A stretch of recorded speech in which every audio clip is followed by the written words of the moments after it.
আলাইকুম সবাইকে। সবাই কেমন আছেন? আশা করি সবাই ভালো আছেন। আলহামদুলিল্লাহ আমরাও ভালো আছি। ফারিস্তা মমস ওয়ার্ল্ড থেকে আপনাদের সবাইকে স্বাগতম। আবারও হাজির হলাম নতুন আরেকটি ভ্লগ নিয়ে আপনাদের মাঝে। আশা করি ভ্লগটি ভালো লাগবে। আর ভালো লাগলে লাইক, কমেন্ট, সাবস্ক্রাইব করে পাশেই থাকবেন। আজকে আমি ভ্লগটি স্টার্ট করেছি সকালের নাস্তার পর থেকে। সকালে অফ ক্যামেরায় নাস্তা করে আমি আমার হেল্পিং হ্যান্ড মিম দুইজনে মিলেই রান্নাঘরের প্রত্যেকটা জিনিস বের করে নিয়েছি রান্নাঘরটা ডিপ ক্লিন করব বলে। আর এত ছোট রান্নাঘরে যে কত কিছু রাখি, আমি সবকিছুই খুব সুন্দর করে গুছিয়ে রাখি। এর জন্য কিন্তু একটা ছোট্ট রান্নাঘরে অনেক কিছু রাখা যায় এবং খুব সুন্দর করে, আর অনেক জায়গাও থাকে। সবকিছু আপনাদের সাথে আমি আস্তে আস্তে ভিডিওর মাধ্যমে শেয়ার করব। তবে আমি সবকিছু বের করে ফারিস্তা উঠে গিয়েছিল, ওকে ফ্রেশ করে খাওয়াতে চলে গিয়েছি। আর এইদিকে মিম কিন্তু সম্পূর্ণ রান্নাঘরে আস্তে আস্তে মাজতে শুরু করে দিয়েছে। আর আজকে আমি রান্নাঘরটা ডিপ ক্লিন করার জন্য গরম পানি সাথে ভিনেগার আর গুঁড়া সাবান নিয়েছি। আর এগুলো দিয়ে কিন্তু দুইজনে মিলে খুব চকচকে করে রান্নাঘরটা ক্লিন করেছি। আমার রান্নাঘরটা প্রতিদিনই আমি ক্লিন করি। আমি যখনই রান্না করি, রান্নাটা শেষ হওয়ার সাথে সাথে আমি সবকিছু খুব সুন্দর করে ভিজে একটা নেকড়া দিয়ে মুছে ফেলি। আর যেই জিনিসটা দেখি একটু বেশি নোংরা হয়েছে সেটা আমি সাথে সাথে ধুয়ে ফেলার চেষ্টা করি। এর জন্যই কিন্তু আমার রান্নাঘরটা অনেক বেশি সুন্দর থাকে, বেশি ময়লা হয় না। তবে নিচে যেহেতু টাইলস করা নেই, এর জন্য নিচের পাশটা একটু ময়লা বেশি হয়ে যায়। মাঝে মাঝে দেখা যায় পিঁপড়েতে প্রচুর জ্বালায়, অনেক বালি উঠিয়ে ফেলে। আর এর জন্যই কিন্তু নিচটা একটু বেশি প্রবলেম হয়। আর আমি একদিন পর পরই কিন্তু সবকিছু সরিয়ে সরিয়ে নিচটাও ঝাড়ু দিয়ে ফেলি। তবে এখন যেহেতু শীত, আর শীতের মধ্যে এতগুলো ওয়াল এত ঘষে মেজে ক্লিন করাটা কষ্ট হয়ে যাবে, তাই আমি আর মিম মিলে দুইজনে রান্নাঘরটা পুরো ডিপ ক্লিন করে ফেললাম। প্রতিটা গৃহিণীর দিনের অর্ধেকটা সময় রান্নাঘরে কাটে। আর এই রান্নাঘরটা যদি মনের মতো না হয়, পরিষ্কার পরিচ্ছন্ন না হয়, সেক্ষেত্রে কিন্তু রান্নাঘরে মন বসে না, আর রান্না করতেও ভালো লাগে না। আমার রান্নাঘরটা অনেকটাই ছোট, তবে আমার কাছে কিন্তু এই ছোট রান্নাঘরটাই অনেক ভালোবাসার একটা জায়গা। আর আমি খুব ভালোবেসে রান্না করি এই রান্নাঘরে, আর খুব যত্ন করে পরিষ্কার পরিচ্ছন্ন করে রাখি। একদমই ছোট রান্নাঘর, একজন গেলে আরেকজন কিন্তু দাঁড়িয়ে কাজ করতেও কষ্ট হয়ে যায়, এমন একটা অবস্থা। তবে আমার কাছে কোনোদিনও মনে হয়নি আমার রান্নাঘরটা এত ছোট কেন, আমার একটা বড় রান্নাঘর দরকার। আমার সবসময় এই রান্নাঘরটাই ভালো লেগেছে, কারণ প্রথম থেকে আমি এই রান্নাঘরটার মধ্যেই আমার সংসার জীবনের প্রথম রান্না শুরু হয়েছে। আর প্রথম থেকে যেহেতু এই রান্নাঘরটাই আমি নিজের মতো করে গুছিয়ে এসেছি, আর এখনো চেষ্টা করি রান্নাঘরটা খুব সুন্দর করে গুছিয়ে রাখতে। তাই এটা নিয়েই আমার যত ভালোবাসা, যত জল্পনা, যত কল্পনা। এই রান্নাঘরটার মধ্যে কি রাখলে আরো সুন্দর লাগবে, কিভাবে গুছালে রান্নাঘরটা ভালো লাগবে দেখতে। তবে রান্নাঘরটা ছোট হওয়ার কারণে আমি অতিরিক্ত জিনিস রাখতেও পারি না, যা আছে ওইগুলোই আমার এখানে জায়গা হতে চায় না। আমি খুব গুছিয়ে রাখার চেষ্টা করি, একটার ভিতরে আরেকটা রেখে তারপর জায়গা করে রাখি। আর আমার রান্নাঘরে কিন্তু মোটামুটি অনেক জিনিস রাখা, তবে আমি গুছিয়ে রাখি বলেই এতগুলো জিনিস এত সুন্দর করে এই রান্নাঘরটার মধ্যে রাখতে পারি। যতগুলো জিনিস আগে আমি ভিডিওতে আপনাদের দেখিয়েছি রান্নাঘরের বাইরে, প্রত্যেকটা জিনিসই কিন্তু আমি রান্নাঘরে এনে সুন্দর করে গুছিয়ে রেখেছি। আর এই দেখুন কত সুন্দর জায়গাও হয়ে গেছে। রান্নাঘরটাও কিন্তু খুব সুন্দর ফাঁকা, আর রান্নাঘরের কাউন্টার টপটা আমি সবসময় ফাঁকা রাখতে পছন্দ করি। আর এই তো রঙের বালতি আর কন্টেনার গুলো দেখতে পাচ্ছেন, এগুলোর মধ্যে রঙের বালতির মধ্যে আমি চাল রাখি, আর বাকি কন্টেনার গুলোর মধ্যে আমি যাবতীয় বেশি যে বাজারগুলো থাকে সেই বাজারগুলো রেখে দেই, নুডলস, লবণ, এইসব আর কি। যেহেতু কাউন্টার টপে বেশি জিনিস রাখলে হিবিজিবি মনে হয়, আমার কাছে তো একদমই ভালো লাগে না। আর আমি সব সময় সবকিছু খুব সিম্পলি পছন্দ করি। এই সংসারের প্রতিটা জিনিসই আপনার ভাইয়ার আর আমার পছন্দের কেনা। খুব মায়ার এই সংসার। যখন রাস্তা দিয়ে 20 টাকার হরেক মাল, 100 টাকার হরেক মাল যায়, দৌড়ে চলে যাই একটা খাঁচি, একটা ঢাকনা, একটা বোল, নয়তো একটা বালতি, যেটা প্রয়োজন সেটা কিনতে। আর কিনতে যাওয়ার পর কিন্তু আমি অপ্রয়োজনীয় জিনিসগুলো কিনে নিয়ে আসি। আর যাওয়ার সময় আশেপাশে যত ভাবি আছে সবাইকে কিন্তু ডেকে ডেকে যাই যে তাড়াতাড়ি আসেন, ভ্যান চলে আসছে। যাই হোক, এই দিনগুলো আমার কাছে এত ভালো লাগে। আর সংসারটাকে আমরা কত ভালোবেসে ফেলেছি। আমরা মেয়েরা হয়তো এমনই, বিয়ের পরে আর লিপস্টিক, সোনো, পাউডার এসব কেনার কথা মনেই থাকে না। সংসারে কি লাগবে সেটা নিয়ে আমরা ব্যস্ত হয়ে যাই। আরেকটা কথা হলো, আমি কিন্তু কখনোই কোনো টাকা পয়সা জমাতে পারি না, শুধুমাত্রই হরেক মালের জন্য।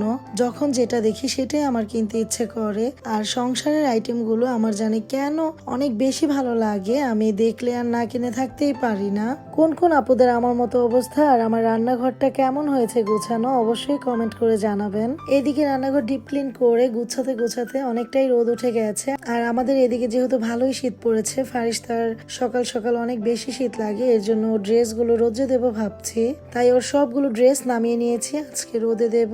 আর খুব সুন্দর রোদ উঠেছে, তাই রান্নাঘরটা গোছানো শেষ করেই কাপড়গুলো সব বের করে দেখছিলাম আর ভাবছিলাম সবগুলো কি রোদে দেব নাকি যেগুলো পাতলা সেগুলোই দেব। পরবর্তীতে ভাবি ছোট বোন বলল, রোদ যেহেতু অনেক ভালো আছে সবগুলোই দিয়ে ফেলো। এত সুন্দর রোদ উঠেছে বাহিরে, রোদ দেখলে মনেই হয় না এটা শীতের দিনের রোদ, মনে হয় যেন চৈত্র মাসের খুব ঝাঁঝালো একটা রোদ। এত সুন্দর রোদ, মনে চাচ্ছিল লেপ কম্বল সবকিছুই রোদে দিয়ে ফেলি। যাই হোক, আজকে যেহেতু ছাদে বেশি জায়গাও নেই, তাই আর আজকে অন্য কিছু রোদ দেব না, শুধু ফারিস্তার জামা কাপড় গুলোই রোদে দেব। আর যেই কথা সেই কাজ, সবগুলো নিয়েই কিন্তু ছাদে চলে গিয়েছি। প্রত্যেকটা জামা প্যান্টে কিন্তু আমি খুব সুন্দর করে ছাদে অফ ক্যামেরায় মেলে দিয়েছি রশিতে। আর এইদিকে মিম কিন্তু সবগুলো পাপোসও খুব সুন্দর করে ধুয়ে রোদে দিয়ে দিয়েছে। তার পাশাপাশি বিছানার চাদর, তারপর আমার জায়েরও অনেক জামা কাপড় আছে, সবকিছুই এক ছাদেই খুব সুন্দর করে রোদে দেওয়া। আমাদের ছাদে কিন্তু একদম সকাল থেকে বিকেল পর্যন্ত রোদ থাকে, অনেক ঝলমলে রোদ, বেশ কয়েকটা তার টানানো আছে, আর এই জন্য কিন্তু অনেক কাপড়ও খুব সুন্দর করে রোদে দেওয়া যায়। আর এই দেখুন, খুব কাছ থেকে আমি দেখিয়ে দিচ্ছি আমার সোনা পাখিটার জামা কাপড়। এগুলো কিন্তু এবারের একটাও কেনা না, গত শীতে এগুলা কেনা হয়েছিল, ওই জামা কাপড় গুলোই কিন্তু সব রোদে দিয়েছি। এত এত জামা কাপড়, তারপরেও কিন্তু কোনো না কোনো কিছুই শীতের মধ্যে কেনা হবেই। যতই ভাবি এত জামা কাপড় আছে আর কিনবো না, তারপরেও কিভাবে যেন কেনা হয়ে যায়। আর এতগুলো তারে এত এত জামা কাপড়, আর এই সব জামা কাপড় গুলোই কিন্তু ফারিস্তার, তারপরেও দেখা যাবে কিছু না কিছু কিনতে হবেই। আমি আপনাদের সাথে আমার লাইফের একটা ইমোশন শেয়ার করছি। যখন আমাদের আফিফা অনেক বেশি ছোট ছিল, আমার যা অনেক কাপড় চোপড় ধুয়ে ছাদে রোদ্রে দিত, আর আমি যখন আমার জামা কাপড়গুলো ছাদে রোদ্রে দিতে যেতাম, তখন কিন্তু ওর কাপড়গুলো ধরে ধরে আমি বলতাম, আল্লাহ আমার কবে সন্তান হবে, আমি কবে এত সুন্দর সুন্দর ছোট ছোট জামা কাপড় রোদে দিতে পারবো, ধুতে পারবো, ভাঁজ করতে পারবো। আসলে অনেক আকাঙ্ক্ষা ছিল যখন একটা সন্তান ছিল না, আর সেই ডাকটা কিন্তু আল্লাহ আমার শুনে ফেলেছে, আলহামদুলিল্লাহ। আমার কোল জোরে ফারিস্তাকে দিয়েছে। একটা সন্তানের জন্য আমি কত কি না করেছি, কত ডাক্তার দেখিয়েছি, কত ফকির দেখিয়েছি, হুজুরের থেকে পানি পড়া খেয়েছি, যখনই বৃষ্টি হতো আল্লাহর কাছে দুহাত ভরে চেয়েছি। আসলে আল্লাহ দেওয়ার মালিক, আল্লাহর কাছে চাওয়ার মতো চাইলে অবশ্যই কেউ ফিরবে না, আমি সেটা নিজেই কিন্তু প্রমাণিত।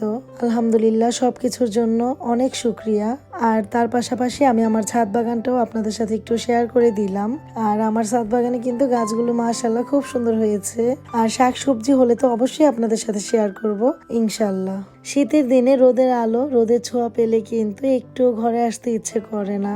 আর শীতের মধ্যে আমার বাসাটা কেমন জানো, ভিতরটা অন্ধকার সেতসেতে হয়ে যায়, একটু ভালো লাগে না। আর ছাদে গেলে মনে চায় না ভিতরে রুমে চলে আসি। আমি কিন্তু বেশ কিছুটা সময় ছাদে পার করে তারপরে এসেছি। এইদিকে আমার রান্নার 12টা বেজেছে, প্রায় রান্না বসাতে বসাতে আমার 12:30 পৌনে 1টা বেজে গেছে। আর আজকে আমি রান্না করব পালং শাক দিয়ে চিংড়ি মাছ, সরিষা শাক, তার সাথে মুরগির গলা, গিলা, কলিজা, পা, এগুলোই ভুনা করব আলু দিয়ে। আর সবকিছুই কিন্তু মিম খুব সুন্দর করে ধুয়ে পরিষ্কার করে প্রস্তুত করে দিয়েছে। বিয়ের আগে আমি অনেক কিছুই খেতে পারতাম না, আর বিয়ের পর অনেক কিছুই খাওয়া শিখে গেছি।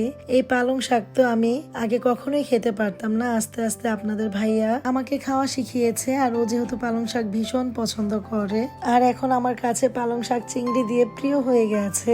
আমার প্রিয় খাবারের মধ্যে এটাও একটা প্রিয় খাবার, চিংড়ি মাছ দিয়ে পালং শাক।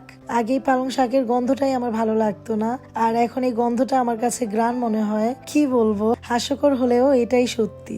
আজকের ভিডিওটা আপনাদের কাছে কেমন লেগেছে অবশ্যই কমেন্ট করে জানাবেন, আর ভিডিওটিতে একটা লাইক দিতে ভুলবেন না। আপনাদের একটা লাইক আমার ভিডিওটি আরো অনেকের কাছে পৌঁছে দিতে সাহায্য করবে ইনশাল্লাহ। আপনাদের একটা কমেন্ট আমাকে আরেকটা নতুন ভিডিও বানাতে অনুপ্রাণিত করে, আপনাদের একটা সাবস্ক্রাইব আমাকে অনেক আনন্দ দেয়। যেই সরিষা শাকগুলো আমি রান্না করছি, এই সরিষা শাকগুলো কিন্তু মিম আমার বাসায় আসার সময় নিয়ে এসেছে, এক ব্যাগ সরিষা শাক নিয়ে এসেছে। আর আমিও দেখুন এগুলো বেশিরভাগই নিয়ে নিয়েছি রান্না করার জন্য। খুবই সুন্দর ছিল শাকগুলো।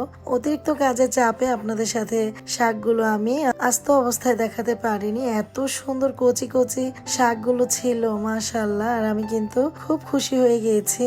আর মাঝে মাঝে কিন্তু মিম আমার জন্য কিছু না কিছু নিয়ে আসে।